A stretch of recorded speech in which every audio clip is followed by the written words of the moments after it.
Okay, this person says, hello, I hope you are well. I am a very disciplined person. I do yoga, I run 5 kilometers every day, I eat healthily, I abstain from alcohol and limit my exposure to social media. All of that looks admirable on paper, yet I wake up resentful and flat. Even my running shoes seem perplexed. Why do I hate my life? Thank you. All right, well, I can only just go on what you've written. And far be it from me to tell you about your life, but it sounds like you hate your life because you're doing everything from the perspective of what you should be doing. And it sounds like you're not enjoying any of the things that you're doing.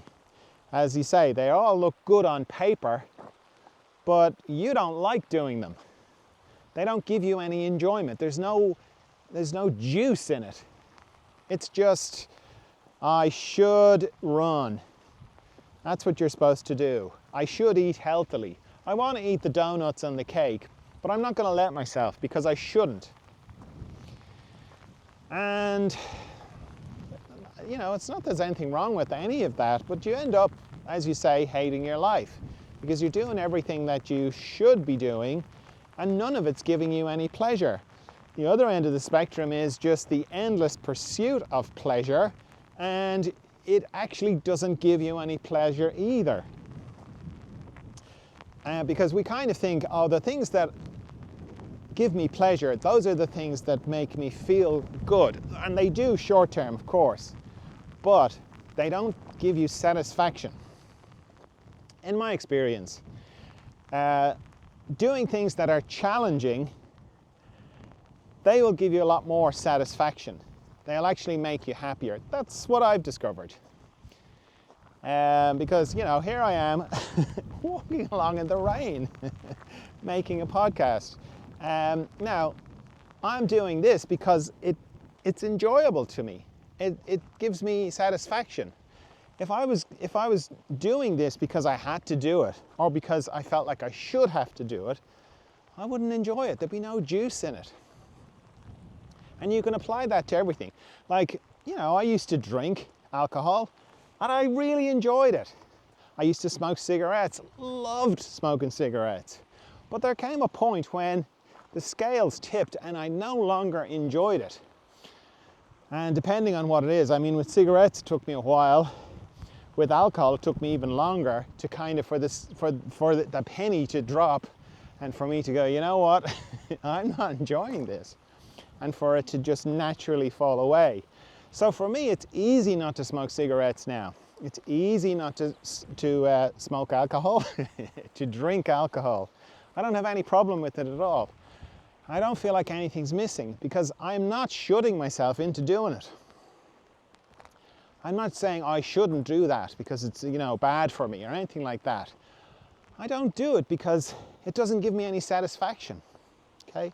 Similarly, I do things that people will kind of go, oh, you're very disciplined, you know. I've got no discipline at all. And yet some of the things that I do, they look like they're very disciplined, but I just do them because they give me satisfaction. And if I just had the cakes and the cream buns and all that kind of thing, that gives you very short-term pleasure, absolutely beautiful short-term pleasure, but not really satisfaction. So I have found that shifting the focus from should at one end of the spectrum and shifting the focus from pleasure at the other end of the spectrum, and instead kind of going, what truly satisfies me? What gives me this deep sense of satisfaction? Often it can be quite challenging. You know, it's like climbing a mountain or something like that. Who in their right mind would climb a mountain? But there's something very satisfying about it. The journey, the walking, the going up the mountain, getting to the top. It's all very satisfying.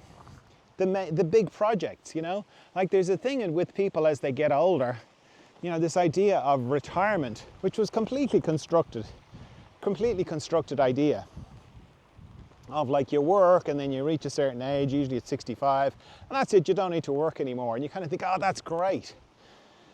People just sit back then and go, oh, what do I do now?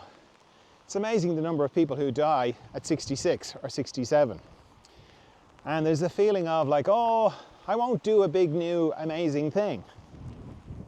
I won't learn a new thing. I won't embark on something because I'm getting older now. I think that's the time to absolutely engage in the big projects because it's satisfying. It's very satisfying. It's fine to have a rest from working. Of course it is. Resting is really important. But having a big project, a big, scary, hairy project that you're working towards, that you may never achieve in your lifetime, doesn't matter. It's still satisfying to just be engaged in doing it.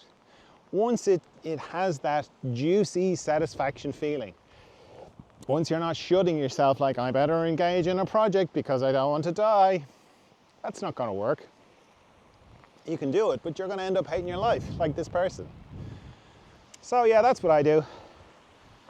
I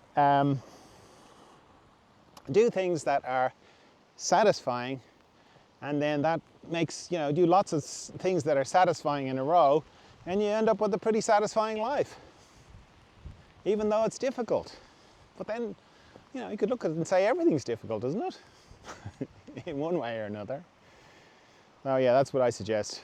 Aim for satisfaction rather than shooting or pleasure.